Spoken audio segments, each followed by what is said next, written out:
ओम शांति। वाणी चल रही थी 3/9/68 का प्रातः क्लास। पहले की पेज की अंतिम लाइन में बात चल रही थी कि विष्णु के दो रूप लक्ष्मी नारायण हैं। छोटेपन में राधे कृष्ण, वो कोई भाई बहन नहीं है, अर्थात एक माँ बाप के बच्चे नहीं हैं, अलग अलग माता पिता के बच्चे हैं।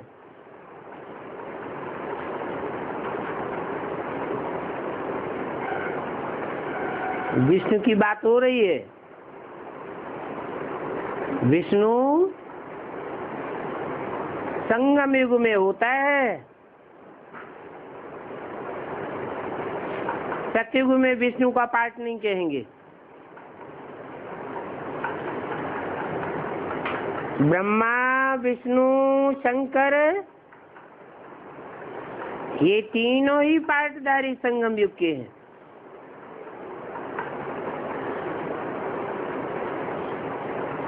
बाकी लक्ष्मी नारायण के मंदिर में जो बाजू में विष्णु की मूर्ति दिखाई जाती है, वो संगम युग की यादगार है। बचपन में वो कोई एक माँ बाप से पैदा हुए बच्चे नहीं है। सूर्यवंशी कृष्ण और चंद्रवंशी राधा, तो कहेंगे कि अलग अलग राजाओं के बच्चे थे। वो कृष्ण महाराज कुमार और वो राधे महाराज कुमारी थी, जिनको फिर स्वयंवर के बाद लक्ष्मी नारायण कहा जाता है। आज भी भारत में ये परंपरा चल रही है कि शादी के बाद नाम बदल दिया जाता है।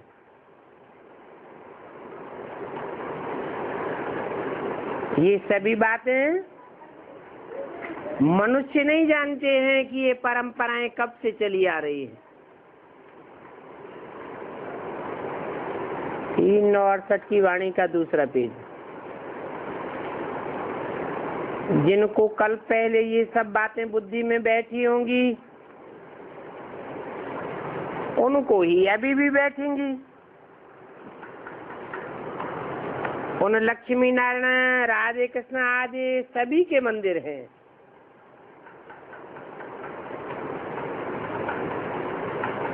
शंकर का भी मंदिर है।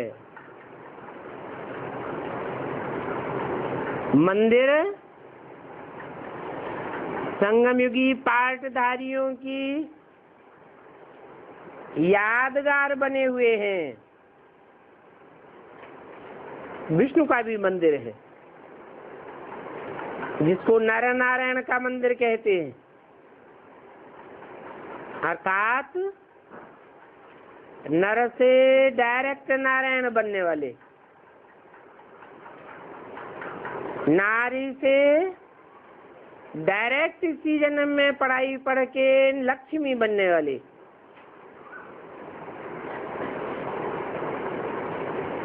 तो देखो, लक्ष्मी नारायण का अलग मंदिर भी होता है और नर नारायण का अलग मंदिर भी होता है। इससे साबित होता है कि पाठधारी आत्माएं चारों ही अलग अलग हैं। जो नर से नारायण बनने वाले हैं, नारी से लक्ष्मी बनने वाले हैं, वो पाठधारी पेयर अलग, वो जोड़ी ही अलग। और जो आत्माएं नर से पहले प्रिंस बनती है, फिर नारायण बनती है, नारी से प्रिंसेस बनती है, फिर लक्ष्मी बनती है। वो पार्टधारी आत्माएं अलग। यादगार तो है ना। कोई भी बिरला मंदिर में जाकर के देखेंगे तो लक्ष्मी नारायण के मंदिर में दोनों ही मूर्तियां अलग अलग देखने में आवेंगी। लक्ष्मी नारायण की भव्य मूर्तियां भी हैं और बाजू में विष्णु का मंदिर भी है, जिसे नर नारायण का मंदिर कहा जाता है।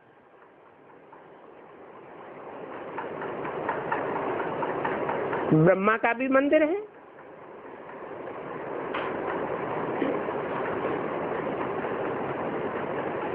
यादगार तो है ना। अजमेर में ब्रह्मा का मंदिर है, यादगार बनी हुई है कि वहां के जो पंडे पुजारी हैं वो ही ब्रह्मा की पूजा करते हैं। बाहर से आने वाले लोग ब्रह्मा की वहां पूजा नहीं करते। तो ये यादगार कहाँ की हुई? जरूर संगम युग में ब्रह्मा ने ऐसा पार्ट बजाया है जो ब्रह्मा कुमार कुमारी वो ही उनको मान्यता देते हैं। बाकी दुनिया के लोग उनको मान्यता नहीं देते हैं, क्योंकि संपन्न रूप को प्राप्त नहीं हुआ। हाँ, कहते हैं ब्रह्मा देवताय नमः। कब नमन करते हैं? जब ब्रह्मा सो विष्णु देवता बनता है तो विष्णु देवताय नमः भी कहते हैं, शंकर देवताय नमः भी कह देते हैं, फिर कहते हैं शिव परमात्माय नमः।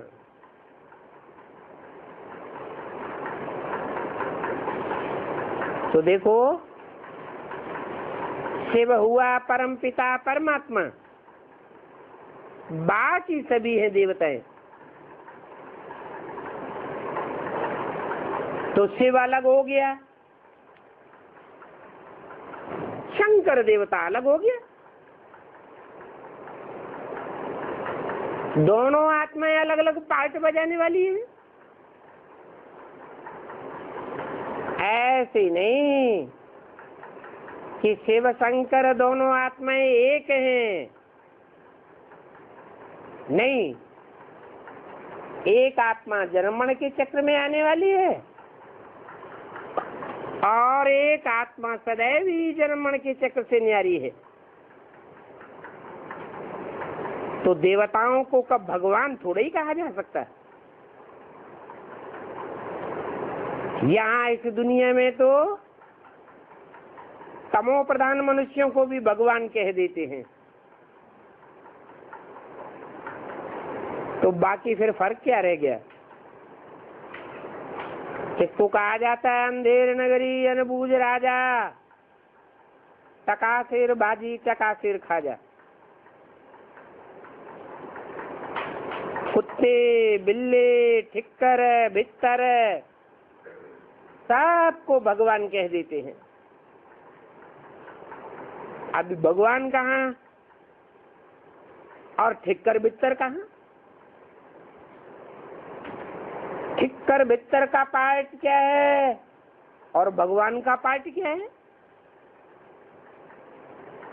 कुछ तो समझना चाहिए बुद्धि से। तो बाप समझाते हैं कि पहले पहले जिससे ओपनिंग करानी होती है उनको अच्छी तरह से समझाना है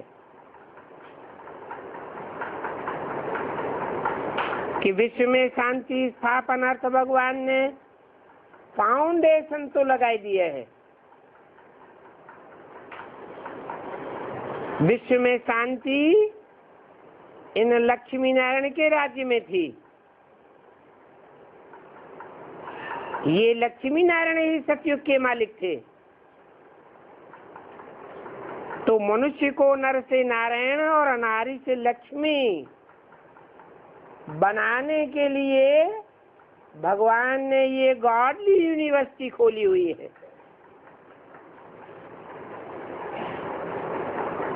इसको ईश्वरीय विश्वविद्यालय भी कह सकते हैं। बाकी विश्वविद्यालय तो बहुतों ने नाम रख दिए हैं। वास्तव में वो कोई वर्ल्ड यूनिवर्सिटी नहीं है।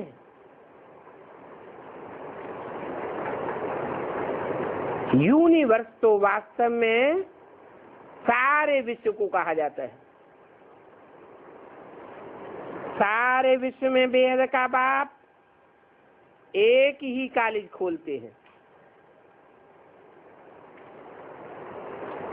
और दुनिया की कोई भी यूनिवर्सिटी नहीं है जो सारे विश्व में व्यापक हो जाए। विश्व की सभी आत्माएं उससे लाभ लेवे। तुम बच्चे जानते हो, विश्व में सभी पावन बनने के लिए इसी विश्वविद्यालय से कनेक्ट हैं। तो विश्वविद्यालय एक ही है जो बाप स्थापन करते हैं। हम सारे विश्व को शांति धाम सुख धाम में ले जाते हैं। इसलिए ये विश्वविद्यालय है। इनको कहेंगे ईश्वरीय विश्वविद्यालय। ईश्वर आकर सारे विश्व को मुक्ति, जीवन मुक्ति का वर्षा देते हैं। तो देखो कहाँ बाप की बात और कहाँ ये सभी दुनिया वाले कहते रहते हैं यूनिवर्सिटी।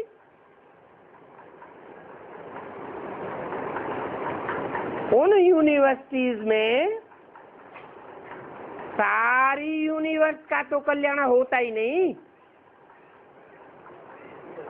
सारे विश्व को चेंज करना ये तो एक ही बाप का काम है। इसलिए वो आकर के ये एक ही यूनिवर्सिटी खोलते हैं जो गॉडली यूनिवर्सिटी कही जाती है।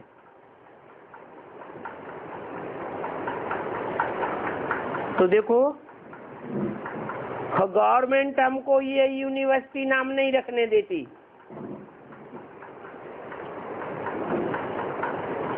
और गवर्नमेंट के लोग खुद रखते हैं।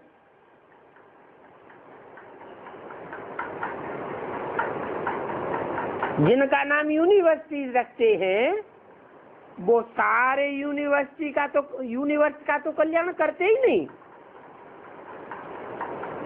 तो ये बात तुम बच्चों को बैठ करके समझाना है कि सारी यूनिवर्स का बाप एक है। सारे विश्व को पढ़ाने वाला एक बाप है। और ये बात भी पहले तो किसी को नहीं समझावेंगे। बोलो, हमारा नाम ही है ब्रह्मा कुमार ब्रह्मा कुमारी। और इनका नाम ही ब्रह्मा तब पड़ा है जब बाप ने आकर के इनमें प्रवेश किया। ब्रह्मा कोई एक का नाम नहीं है। जिस तन में भी बाप आकर के प्रवेश करके पाठ बजाते हैं उनका नाम ब्रह्मा पड़ता है।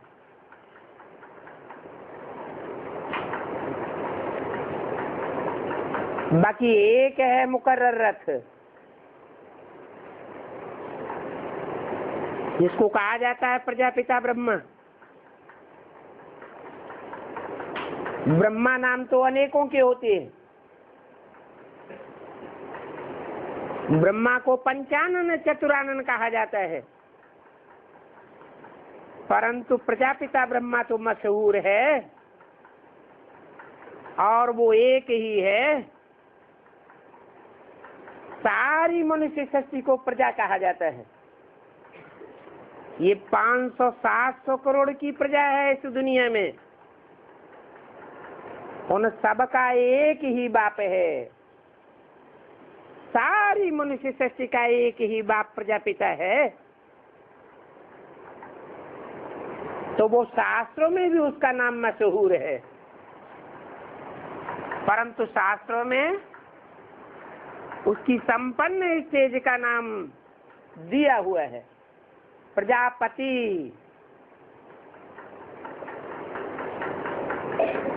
प्रजापिता है जन्मदाता,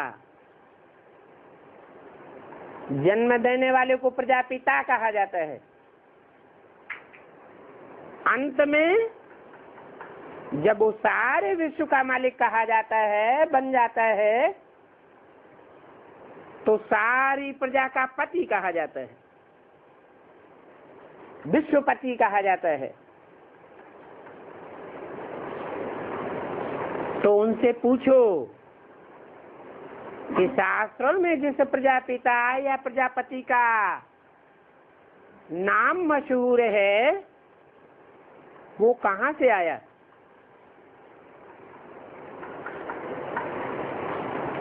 उनके बाप का नाम क्या है? उस प्रजापिता का भी कोई बाप है तो कोई बतावेंगे नहीं।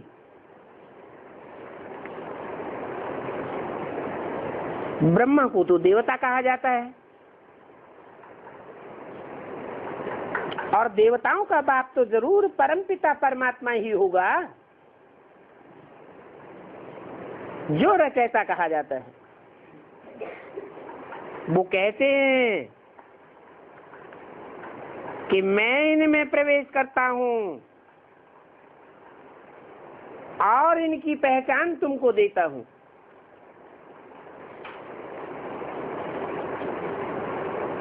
तो तुम बच्चों को समझाना चाहिए कि ये है ईश्वरीय म्यूजियम।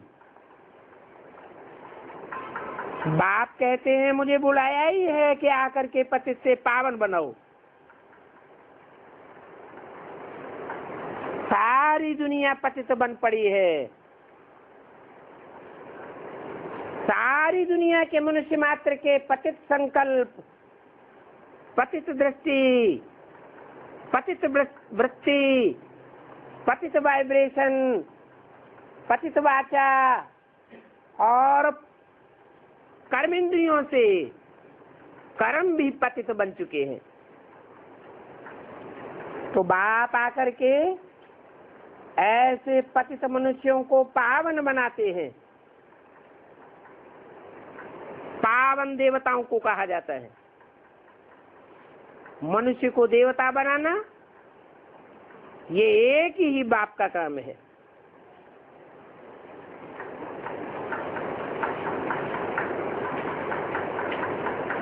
रचयिता एक है, बाकी सब रचना है।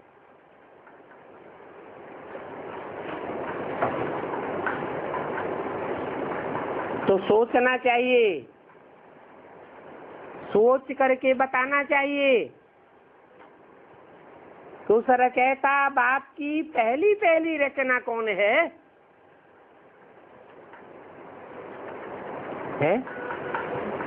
दुनिया में भी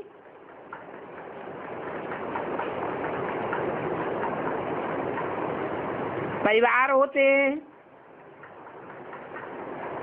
परिवार का एक रचयिता बाप होता है। फिर उसकी पहली पहली रचना कौन होता है? माँ होती है। तो यहाँ भी समझाना पड़े कि परमपिता परमात्मा रचयिता बाप प्रजापिता के द्वारा पहले पहले ब्रह्मा को रचते हैं। ब्रह्मा कहो, बड़ी माँ कहो, बात एक ही है।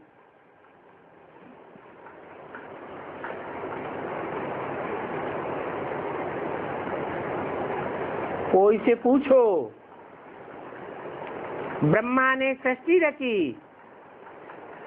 तो ब्रह्मा का बाप कौन है, तो जरूर कहेंगे उनका बाप है शिव बाबा। वो ही कहते हैं कि मैं इनमें प्रवेश करके इनकी पहचान तुमको देता हूं।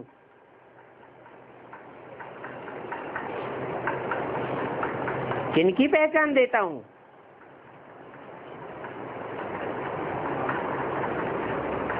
जिनमें मुकर्रर रूप से अथवा खास करके टेम्परेरी रूप से प्रवेश करते हैं, उनकी पहचान मैं तुमको देता हूं। पहले पहले वो हैं सारी सृष्टि के माता पिता।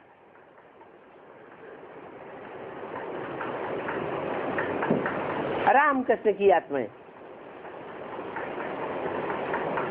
तो बच्चों को समझाना चाहिए कि ये ईश्वरीय म्यूजियम है,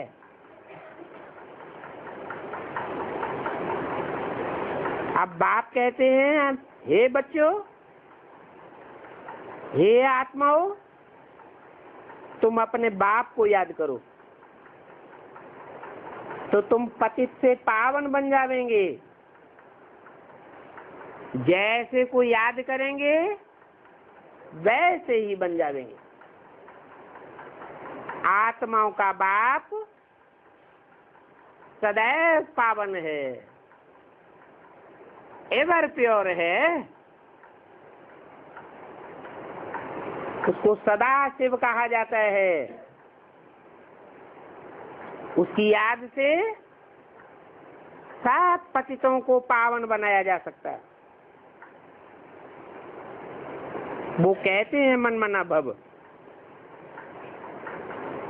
जरूर कोई तन में आकर कहते होंगे ये अक्षर तो गीता के ही है, मन मना भव। मेरे में मन को लगा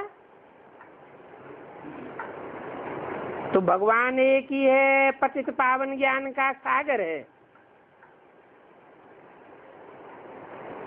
परंतु गीता में कृष्ण का नाम डाल दिया। अब कृष्ण की पूजा तो बच्चे के रूप में होती है, कृष्ण के बड़े रूप की इतनी पूजा नहीं होती जितने छोटे रूप की पूजा होती है।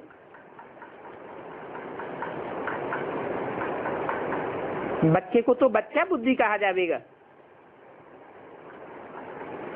अब बच्चा बड़ा या बाप बड़ा? तो कृष्ण बच्चा तो पतित पावन नहीं बन सकता।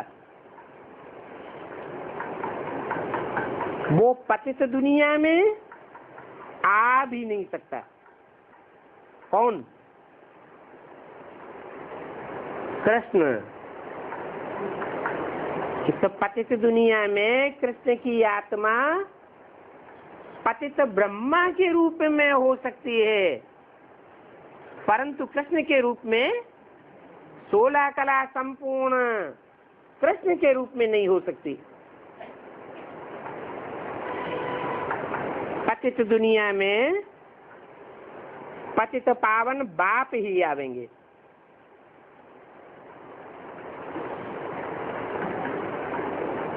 उन्हीं में ये ताकत है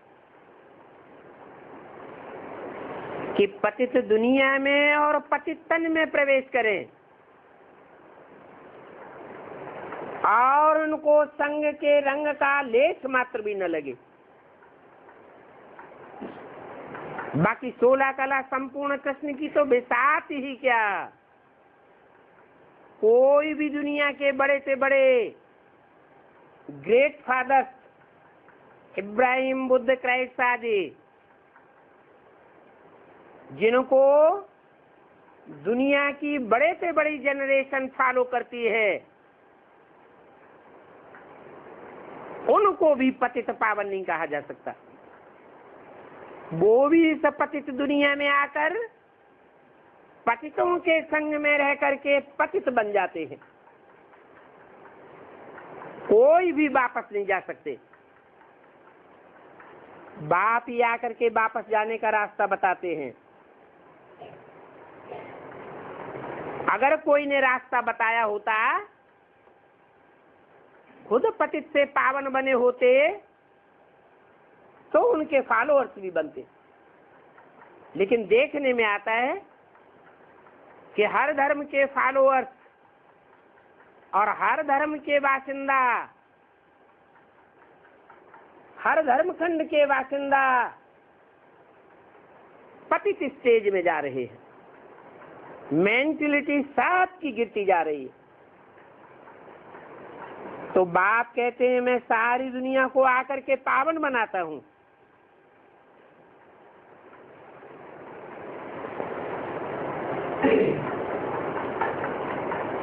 ये इब्राहिम, बुद्ध, क्राइस्ट आदि तो क्या 16 कला संपूर्ण बनने वाली कृष्ण की आत्मा भी सारी दुनिया को पावन नहीं बना सकती, अपन को भी पावन नहीं बना सकते। अभी बाप कहते हैं मुझे याद करो, तो तुम्हारे सारे पाप भस्म हो जाएंगे। कितनी सहज बात बताता हूं। क्या बात बताता हूं? क्या करना है जिससे पाप भस्म हो जावे अनेक जन्मों के? हैं? एक बाप को याद करो। भगवान वाच, ये अक्षर जरूर लिखना पड़े। कहने वाला परमपिता परमात्मा है कि मुझे याद करो, और कोई मनुष्य मात्र या कोई राक्षसी आत्मा या कोई देवात्मा ऐसा नहीं कह सकती कि मुझे याद करो, मैं तुमको पति से पावन बनाऊंगा। वो एक ही बाप कहते हैं काम महाशत्रु है।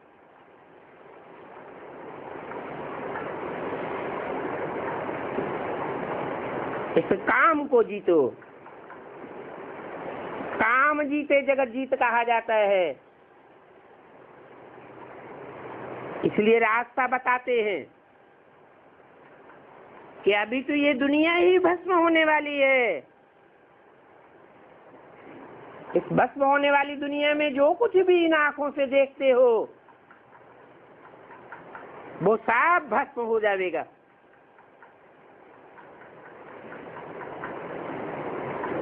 तो कोई भी चीज की इच्छा नहीं करनी है, कोई भी चीज की कामना नहीं करनी है। इस देह के सुखों की भी कामना नहीं करनी है, क्योंकि हम जानते हैं इस देह के सुख दुख तो पूर्व जन्म में किए हुए कर्मों का प्रतिफल है, जो मिलता ही रहता है और तब तक मिलता रहेगा जब तक 63 जन्मों के हिसाब किताब पूरे नहीं हो जाते। अभी ये विकारी दुनिया है। इस विकारी दुनिया में विपरीत कर्म ही होते रहते हैं, जिन विपरीत कर्मों के कारण मनुष्य दुखी होते रहते। सारी दुनिया में दुख ही दुख, और निर्विकारी दुनिया में तो फिर सुख ही सुख होगा। वो निर्विकारी दुनिया एक निराकार बाप ही आकर के बनाते हैं। ऐसे भी नहीं कि परम धाम में बिंदु रूप में रह करके बनाते हैं। नहीं, इस साकार सृष्टि में आकर के पतित से पतित मनुष्य तन में प्रवेश करके उसे पुरुषार्थ करा के आप समान बनाते हैं। जो संसार में गायन होता है शिव शंकर भोलेनाथ, शिव का नाम एक शंकर देवता के साथ जोड़ा जाता है। तो एक मनुष्य आत्मा बाप समान बनती है और उस साकार स्वरूप के निराकारी स्टेज को याद करके सारी मनुष्य शक्ति पतित से पावन बन जाती है। अभी तो ये पुरानी दुनिया तमो प्रधान है, तो ये सारी समझानी उद्घाटन करने वाले को पहले देनी चाहिए। भगवान वाच है काम महाशत्रु है। इस काम महाशत्रु पर जीत पाने से तुम जगत जीत बन जाएंगे। इसलिए इस दुनिया की कोई भी कामना नहीं करनी है। इस देह के पदार्थों की, देह के संबंधियों की कोई भी प्रकार की कामना की तो अवस्था नीचे गिरती रहेगी। इसलिए कहते हैं इच्छा मात्रम अविद्या, अविद्या अर्थात अज्ञान। एक बाप को याद करो,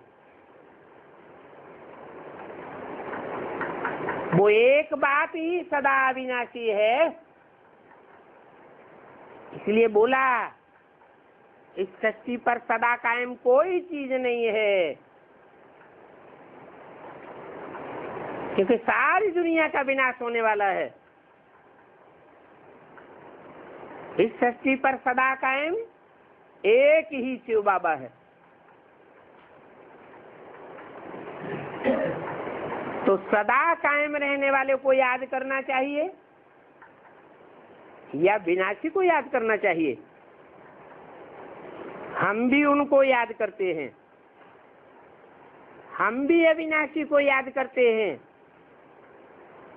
जैसे कोई कॉलेज खुलता है तो उसका उद्घाटन कराते हैं ना। ये भी ईश्वरीय कॉलेज है, इसके भी ढेर के ढेर सेंटर्स हैं। सेंटर्स में टीचर्स स्थापन किए जाते हैं। टीचर को भी यह ख्याल जरूर रखना चाहिए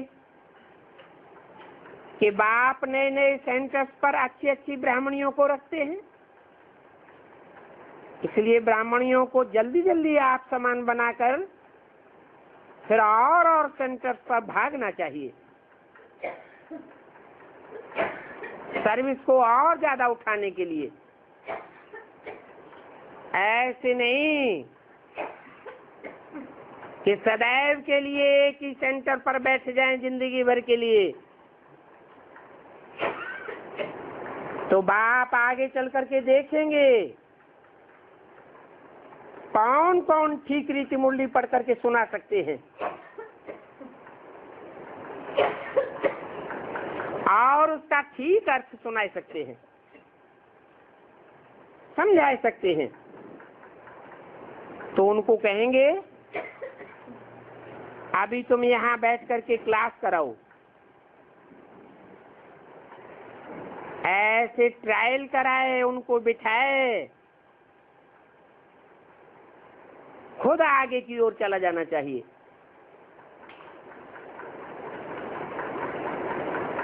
और जगह सेंटर संभालने के लिए। परंतु होता क्या है, ब्राह्मणियों को एक ही जगह अल्पकाल के सुख मिल जाते हैं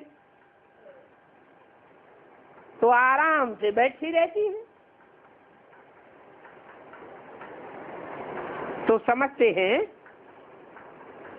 कि कौन बैठ करके माथा मारता रहे। नहीं तो ब्राह्मणियों का काम है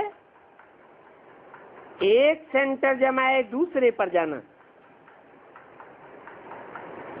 परंतु ब्राह्मणियां ही आराम पसंद बन जाती हैं। इसको आराम देने के लिए, देह को आराम देने की बात बुद्धि में आती है या आत्मा को आराम मिलता है? देह का आराम बुद्धि में बैठ जाता है। ये अल्पकाल का आराम है। 369 की वाणी का 3रा पेज। कोई ब्राह्मणी को थोड़ा कुछ नहीं मिलता है तो बस माथा ही खराब हो जाता है। नहीं तो ब्राह्मणियों को 10-20 जगह सेंटर स्थापन करना चाहिए। बहुत बहुत सर्विस करनी चाहिए। दुकान खोलते जाएं, आप सामान बनाकर कोई को छोड़ते जाएं। दिल में आना चाहिए कोई को आप सामान बनाए तैयार करूं तो और सेंटर्स खुलें। परंतु ऐसी आज्ञाकारी ब्राह्मणियां कोई बिरले ही दिखाई देती हैं। आज्ञाकारी उनको कहा जाता है जो सेंटर खोला और आप सामान बनाया। आप सामान ब्राह्मणी नहीं बनाते हैं तो गोया भैंस बुद्धि है। अच्छा, किसी को समझा ही नहीं सकते हो तो और काम करो। इसमें दिल नहीं हट जाना चाहिए। कोई भी प्रकार का, कोई भी ईश्वरीय सेवा में, चाहे स्थूल सेवा हो चाहे वाचा की सेवा हो, देह अभिमान नहीं आना चाहिए। अरे मैं तो बड़े घर की हूं, मैं ये काम कैसे करूं, हमको तो दर्द हो जाएगा। थोड़ा भी काम करेंगी तो अपनी हड्डियों को देखने लग पड़ेंगी। इसको कहा जाता है देह अभिमान। कुछ भी समझते नहीं है कि ईश्वरीय सेवा में तो हड्डी हड्डी स्वाहा करनी है, औरों की सर्विस करनी चाहिए। परंतु औरों की सर्विस की बात दूर रह जाती है। देखा जाता है ब्राह्मणियां अपनी ही सेवा कराने लग पड़ती है, औरों की सर्विस करेंगे। फिर वो भी लिखें कि बाबा हमने उनकी स्थूल सेवा भी की और उनको समझाया भी। फिर जिनको समझावें वो खुद बाबा को लिखें, बाबा इस ब्रह्मा कुमारी ने तो हमारी जीवन बनाई दी। सर्विस का सबूत दिखलाना चाहिए। आगे चल करके एक एक ब्रह्मा कुमारी को टीचर बनना है,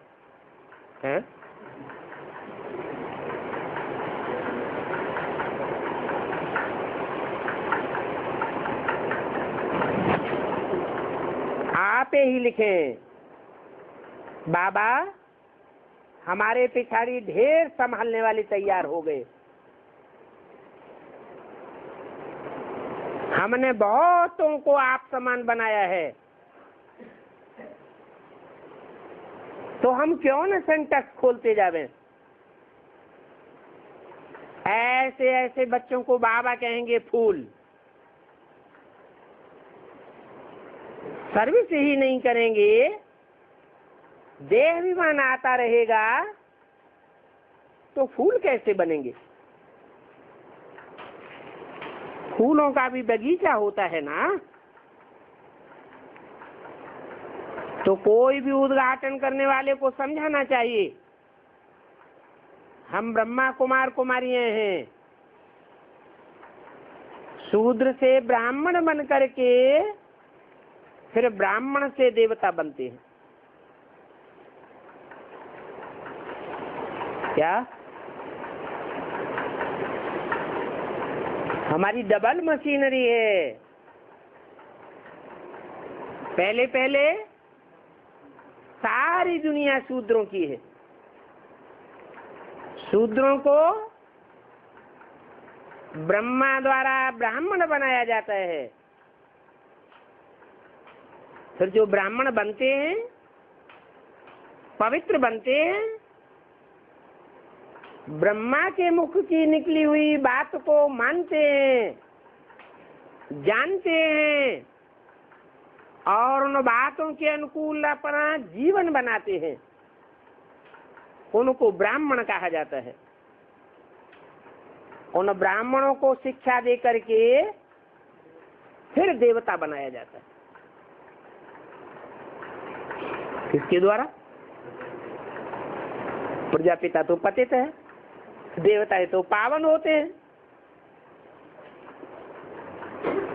ब्रह्मा द्वारा ब्राह्मण बनाए जाते हैं, शूद्र से ब्राह्मण बनते हैं।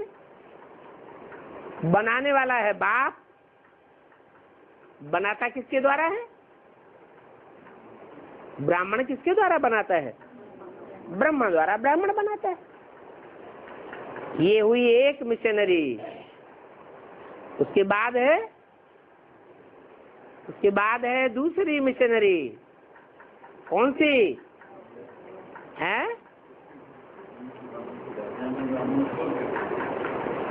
विष्णु बनने के बाद पढ़ाई चलती है, पढ़ाई खत्म हो जाती है। विष्णु ये तो लास्ट स्टेज है। बीच में दूसरी मूर्ति कौन सी है? शंकर देवताय नमः कहा जाता है। शंकर को पतित कहेंगे? है? शंकर को पतित नहीं कहेंगे। क्यों? क्योंकि शंकर मनुष्य है या फरिश्ता है? वो तो फरिश्ता है।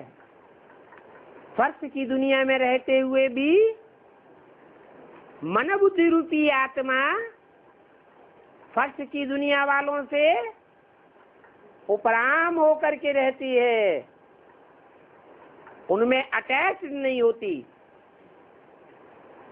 दुनिया में भी डॉक्टर बनाए जाते हैं, इंजीनियर बनाए जाते हैं, मास्टर बनाए जाते हैं, तो बनाने वाले प्रैक्टिकल में कौन होते हैं? डॉक्टर ही डॉक्टर बनावेगा, इंजीनियर बना देगा। ऐसे थोड़े ही कि अपने आप इंजीनियर बन जाते हैं। नहीं, जैसे शूद्रों को ब्राह्मण बनाने के लिए बीच में प्रैक्टिकल पार्ट चाहिए ब्रह्मा का, ऐसे ही ब्राह्मणों को शिक्षा दे करके पवित्र देवता बनाने का काम किसके द्वारा? शंकर द्वारा अनुदय हुआ है। शंकर देवता नहीं बनाता है, बनाने वाला कौन है? शिव बाबा। इसलिए शंकर को 3 नेत्र दिखाए जाते हैं, दायां नेत्र, बायां नेत्र। नेत्र तो हैं, लेकिन वाम मार्गी नेत्र भी है। अच्छा अच्छा देखेगा या बुरा बुरा देखेगा? है? वाम मार्गी होगा तो अच्छा देखेगा या बुरा देखेगा? बुरा बुरा देखेगा। धर्मराज क्या देखेगा? है? पापों को देखेगा या पुण्य को देखेगा? धर्मराज का काम है सजा देना, तो सजाएं पुण्य के आधार पर देगा क्या? किस आधार पर सजाएं देगा? पापों के आधार पर सजा देता है। तो बाईं आंख है किसकी यादगार? धर्मराज ब्रह्मा सो कृष्ण वाली आत्मा की यादगार है, जिस ब्रह्मा ने ब्राह्मणत्व जीवन में बच्चों का बहुत सहन किया, किसी को सहन कराया नहीं, सहन किया, और बच्चों ने उसको सहन कराया, दुख दिया। ब्रह्मा ने किसी को दुख नहीं दिया। तो जो पापों का हिसाब किताब बच्चों का बना है, वो चुकतू कब होगा? सतयुग त्रेता में चुकतू होगा क्या? नहीं। कहाँ चुकतू होगा? संगम युग में ही चुकतू होता है। तो निमित्त बना हुआ है वो एक कंबाइंड रूप, जिसे कहा जाता है बाप दादा। उसमें राम बाप या प्रजापिता वाली आत्मा भी मौजूद है, और जो धर्म का राजा है, धारणाओं का राजा है, धारणा की वाणी चलाता है, किसके अंदर है? गुलजार दादी में धारणाओं की वाणी चलाता है। देवताओं में ज्ञान होता है? हैं? होता है। देवताओं में ज्ञान होता ही नहीं, तो ज्ञान की वाणी कहाँ से चलावेंगे? देवताओं में दिव्य गुणों की धारणा होती है, तो कौन सी वाणी चलावेगा? धारणाओं की वाणी चलाता है। तो जो धारणाओं की वाणी चलाने वाला है, जरूर धारणा में सर्वोपरि है, इसलिए उसका नाम ही है धर्मराज। धर्म का राजा कहा जाता है। राजा का काम ये भी होता है कि जो दुष्ट हैं, पापी हैं, उनको दंडित करना, सजा देना। तो ये बाईं आंख का काम है। शिव बाबा इस सृष्टि पर आते हैं तो इन आंखों का लोन लेकर के आते हैं, देखते हैं कि ये पापी बैठा हुआ है, कितना भी समझाओ पाप करने से चूकेगा नहीं। देखते हैं ये जन्म जन्मांतर का धर्मात्मा बैठा हुआ है, तो दोनों प्रकार की आंखें हैं, दाईं आंख भी है और बाईं आंख भी है। आंख माने कहते हैं ना, तुम बच्चे तो मेरी आंखों के नूर हो, मेरी आंखों की रोशनी हो। तो शिव बाप को अपनी आंखें तो है नहीं, तो शिव बाप की आंखों की नूर कौन है? राम और कृष्ण की आत्मा। राम के द्वारा बाप ज्ञान सागर का पाठ बजाते हैं, उसको कहते हैं प्रेम का सागर, सुख का सागर, शांति का सागर। फिर कहते हैं बाप कि मेरे साथ धर्मराज भी है, मैं अकेली आंख नहीं हूं। क्या बाप को दोनों प्रकार की आंख है, लेफ्टिस्ट और राइटियस। फिर तीसरी आंख भी दिखाते हैं, उसको कहते हैं सदा शिव, सदैव ही खड़ी रहने वाली आंख। दो आंखें हैं पड़ी हुई और एक आंख है खड़ी हुई, माने वो सदैव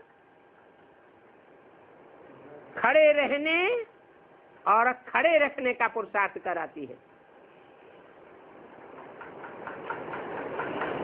सदैव कभी भी नीचे नहीं गिरती, चाहे कितने भी पतित में प्रवेश करना पड़े।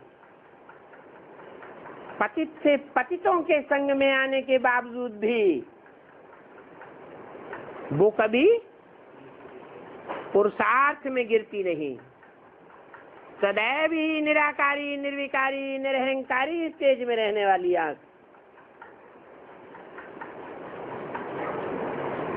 तो बाप कहते हैं कि बच्चों को बाप का परिचय देना चाहिए, उद्घाटन करने वाले को।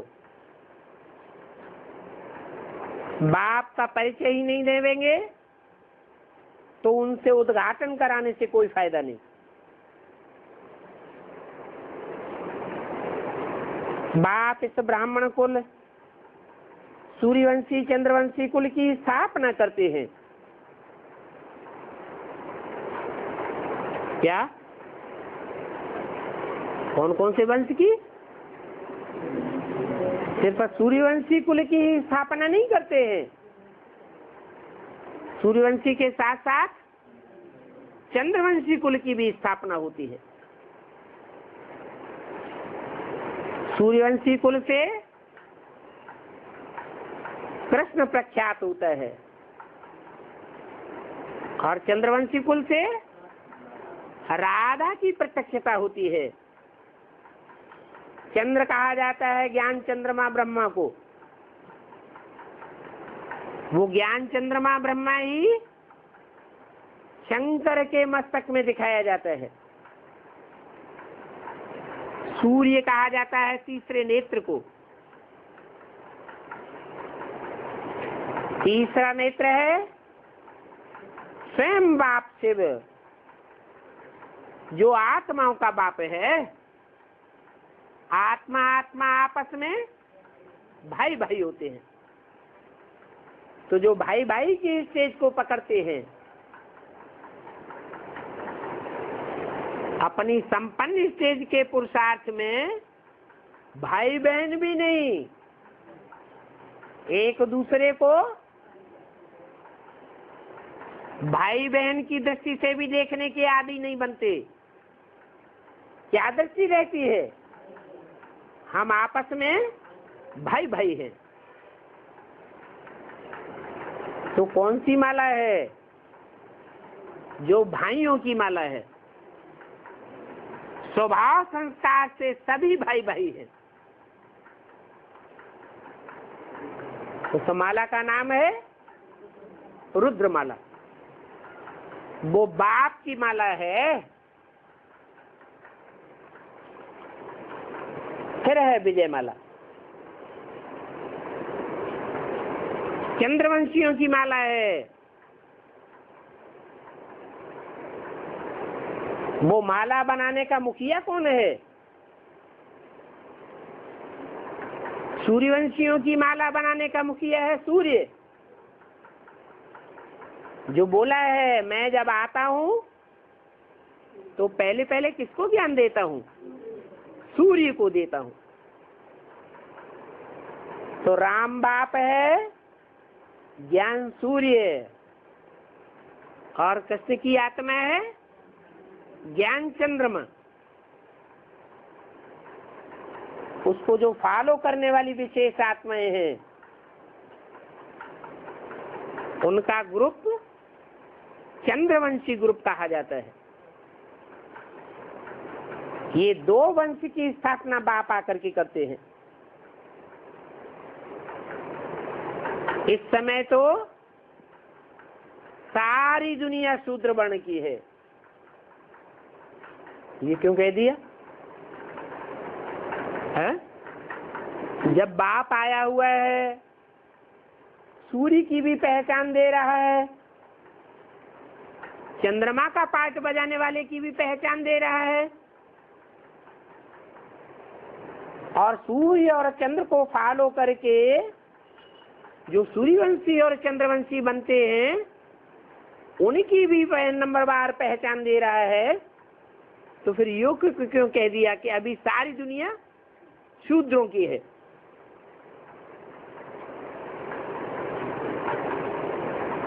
क्योंकि सदैव एक स्थिति कोई भी ब्राह्मण की नहीं रहती। इसलिए भक्ति मार्ग में भी जो विराट रूप दिखाया हुआ है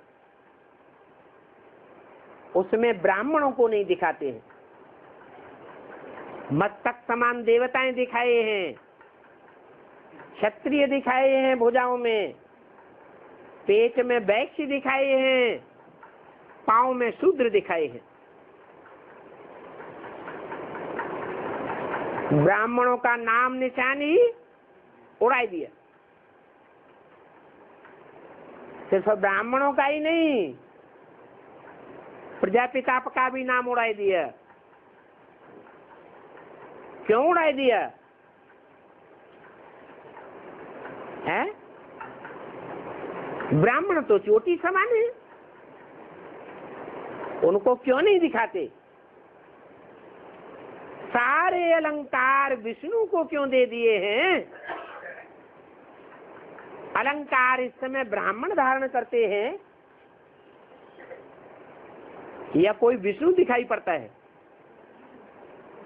हैं? ब्राह्मणों के अलंकार हैं।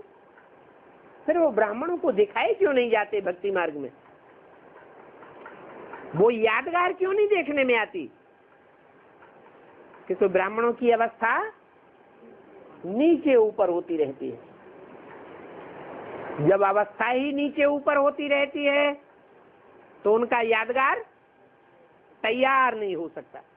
इसलिए बोला इस समय तो सभी शूद्र वर्ण के हैं,